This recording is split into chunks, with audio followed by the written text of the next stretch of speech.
குழுவின் சார்பாகவும் நம்முடைய மாண்புமிகு தமிழ்நாடு முதலமைச்சர் திரு முத்துவேல் கருணாநிதி ஸ்டாலின் அவர்கள் சார்பாகவும் உங்கள் அனைவருக்கும் என்னுடைய இனிமையான கிறிஸ்துமஸ் வாழ்த்துக்களை முதல்ல தெரிவிச்சுக்கிறேன். நீங்க ஆயிரக்கணக்கான கூடியிருக்கிறீங்க, கிறிஸ்துமஸ் மகிழ்ச்சியில இருக்கீங்க.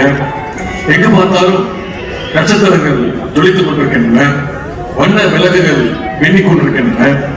எல்லோருடைய முகத்திலும் ஒரு மகிழ்ச்சி, சிரிப்பு இருக்கின்றது. ஒட்டுமொத்த உலகையே மகிழ்ச்சியில் ஆழ்த்தக்கூடிய விழா எதுனா அது நம்முடைய கிறிஸ்துமஸ் விழா.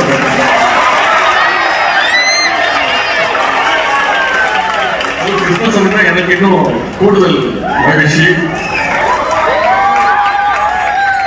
தெரியும், நான் படிச்சது டான் பாஸ்கோ ஸ்கூல்ல, அது பிறகு மேல் படிப்பு படிச்சது லயலா காலேஜ்ல.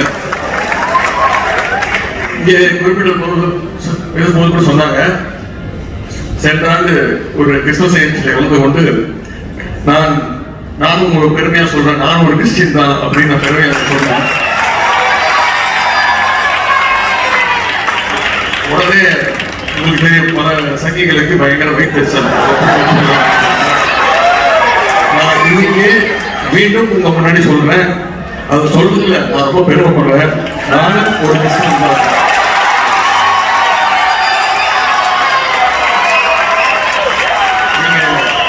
நீங்க கிறிஸ்டின் நினைச்சா நான் கிறிஸ்டின், நீங்க என்ன முஸ்லிம் நினைச்சா நான் முஸ்லிம், நீங்க என்ன இந்து நினைச்சாலும் நான் இந்து.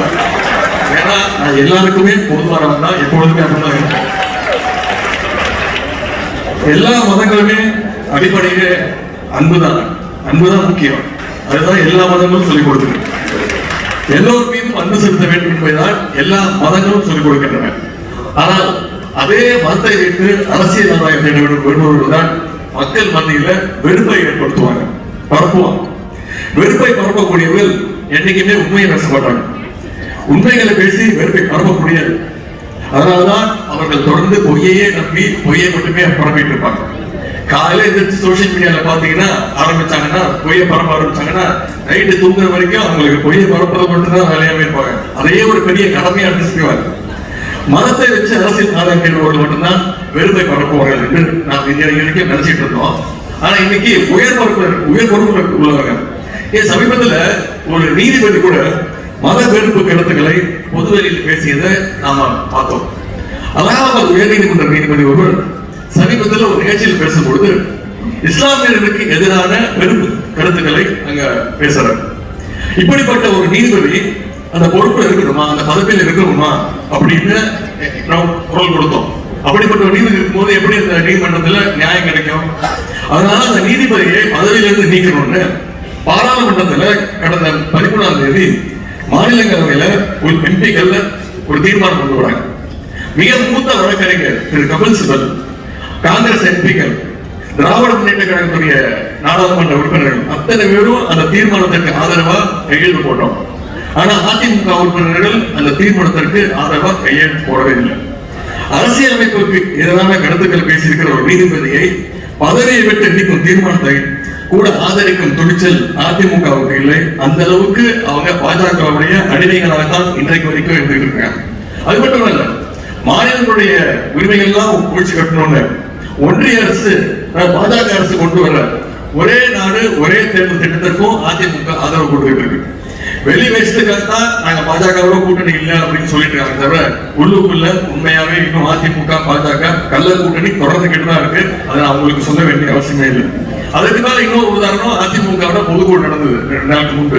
அங்க நிறைவேற்றப்பட்ட தீர்மானங்கள் எல்லாம் பாத்தீங்கன்னா ஒரு தீர்மானம் கூட ஒன்றிய பாஜக அரசை பத்தியோ அவங்களை கண்டிச்சோ அவங்களை வலியுறுத்தியோ ஒரு தீர்மானம் கூட போடணும். இப்படிப்பட்ட அதிமுகவை கூட இன்னும் ஒரு சிறுபான்மை அமைப்புகள் இன்னும் நம்புகிறார்களே என்று நினைக்கும் போதுதான் எனக்கு மிகுந்த கவலையாக இருக்கின்றது. இதையெல்லாம் பார்க்கும்பொழுது நம்முடைய முத்தமிழ் நாட்டு கலைஞர் அவர்கள் ஒரு கதையை சொல்லியிருக்கிறாங்க. அவருடைய வார்த்தை தான் இது. பழைய இலக்கியத்துல 2 விதமான நிழல்கள், ஷேடோஸ், நிழல்கள் பற்றி ஒரு பாடல் சொல்லியிருக்கிறார். வடமொழியில் இருக்கக்கூடிய காளிதாசனால் எழுதப்பட்ட சாகுந்தலம், அதுல ஒரு நிழல் பற்றி அவர் சொல்கிறார். ஒரு ஊர்ல கடுமையான வறட்சி, ஒரு சொட்டு தண்ணீர் கூட இல்லை, நிலங்கள் எல்லாம் வெடித்து போயிருக்கின்றன. அந்த நிலத்துல பாம்பு ஒன்று ஊர்ந்து வருகின்றது. வெயில் ரொம்ப கடுமையாக இருப்பதால் அந்த தலை ரொம்ப சூடா இருக்கிறதுனால பாம்பால தலையில ஊர்ந்து வர முடியல. அதனால அந்த பாம்பு என்ன பண்ணுச்சு, தன்னுடைய தலையும் உடம்பையும் தூக்கிக்கிட்டு வெறும் வாழை மட்டும் வச்சுக்கிட்டு மெதுவா நகர்ந்து வந்துட்டே இருக்கு. கலப்பாக கொஞ்ச நேரம் அந்த பாம்பு இருக்கும் பொழுது அந்த பாம்புடைய தலை மற்றும் உடம்போட நிழல் தரையில படுது. அந்த நிழலை பார்த்த ஒரு தவளை அந்த நிழல வந்து நின்று கொண்டிருக்கிறது. பாம்பு கீழே குனிந்து பார்க்காமல் இருப்பதால் தவளைக்கு இதுவரைக்கும் எந்த பிரச்சனையும் இல்லை. ஆனா பாம்பு கீழே பார்த்துச்சுன்னா தவளையோட என்ன நிலைமை உங்களுக்கு தெரியும். அடுத்து இன்னொரு கலைஞர் சொல்றாரு, இரண்டாவது நிழல் பற்றி தமிழ் இலக்கியத்துல ஒரு பாடல் இருக்கின்றது. ஒரு தாய்மானும் ஒரு குட்டி மானும் பாலைவனத்தில் நடந்து போயிட்டு இருக்குது. உச்சி வெயில் தாங்க முடியவில்லை, அதே மாதிரி வெயில். குட்டி மானால் நடக்க முடியவில்லை. அப்பொழுது தாய்மான் நின்று கொண்டு அதனுடைய நிழல் ஒரு பக்கம் விழும்பொழுது தாய்மான் என்ன பண்ணிச்சு, அந்த குட்டிமான கொண்டு வந்து என்னோட நிழல் நின்றுக்கோ அப்படின்னு ஓய்வெடுத்துக் கொள்ளும் அப்படின்னு அந்த தாய்மான் சொன்னது. கொடுத்தும் வெயில் தான் தான் தாங்கி கொண்டு குட்டிமான நிழல் கொடுத்தது அந்த தாய்மான். இப்போது இரண்டு நிழல்களை பற்றி உங்கள்கிட்ட நான் சொல்லியிருக்கிறேன். இதுல முதல்ல சொன்ன பாம்பு நிழலுக்கும் தவளை போலதான் ஒரு சிலர் அதிமுகவை மக்கள் பார்க்கிறாங்க. அந்த பாம்பை கொஞ்சம் கீழே குனிந்து பார்த்து விட்டால் தவளையுடைய கதை முடிந்து போனது. ஆனால் திமுகவை நீங்கள் நம்புவது தாய்மான் நிழல குட்டிமான் நிலைப்பாடுவதை போல அப்படிதான் நீங்க திமுக பார்க்கிறீங்க.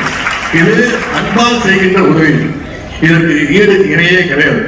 ஆகவே இந்த தமிழ் மண்ணில் திராவிட முன்னேற்ற கழகம் என்ற இயக்கம் இருக்கின்றவரை சிறுபான்மை மக்களுக்காக என்றைக்கும் பாதுகாப்பாக இருப்போம் என்ற உறுதியை நான் இங்கே தெரிவித்துக் கொண்டு, எனக்கு முன்பே பேசியவர்கள் சில கோரிக்கைகள் எல்லாம் வச்சிருக்கிறாங்க.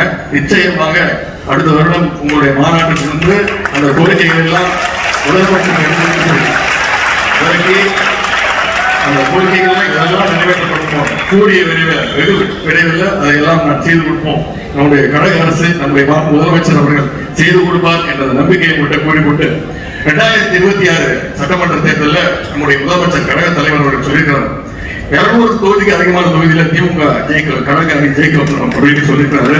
அது எந்த நம்பிக்கையில் சொல்லியிருக்காருன்னா, நீங்க எல்லாம் எங்க கூட இருப்பீங்க, என்றைக்கும்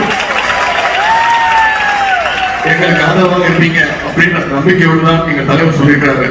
உங்களுக்கு அரணாக நிற்கும் கழகத்திற்கு நீங்கள் ஆதரவாக இன்றைக்கு இருக்க வேண்டும் என்று கேட்டுக்கொண்டு இருப்பீர்கள் என்ற நம்பிக்கையும் எனக்கு உண்டு. இன்னும் 1.5 ஆண்டு காலத்துல சட்டமன்ற தேர்தல் வர இருக்கிறது. எப்பொழுது போல இப்பொழுதும் கழகத்திற்கு நீங்கள் பேராதரவை வழங்க வேண்டும் என்று கேட்டுக்கொண்டு உங்கள் அனைவருக்கும் மீண்டும் என்னுடைய கிறிஸ்துமஸ் தின வாழ்த்தை கூறிக்கொண்டு வாய்ப்புக்கு நன்றி கூறி விடைபெறுகிறேன். நன்றி.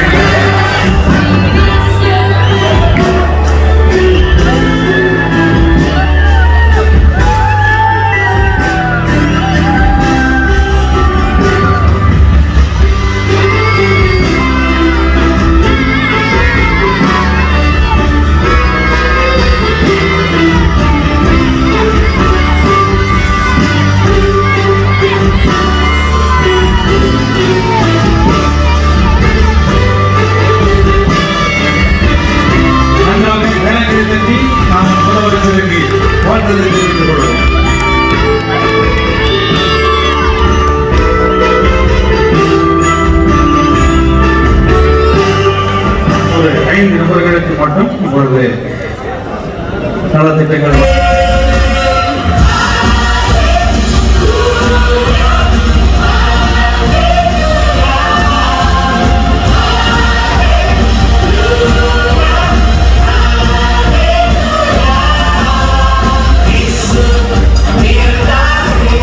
வழங்கப்படும். பிற்பாடு கீழே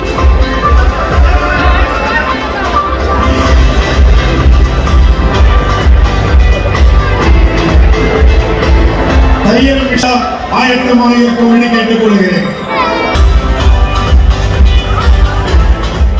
ஒன்றே குலம் என்று பாடுவோம், ஒருவனே தேவ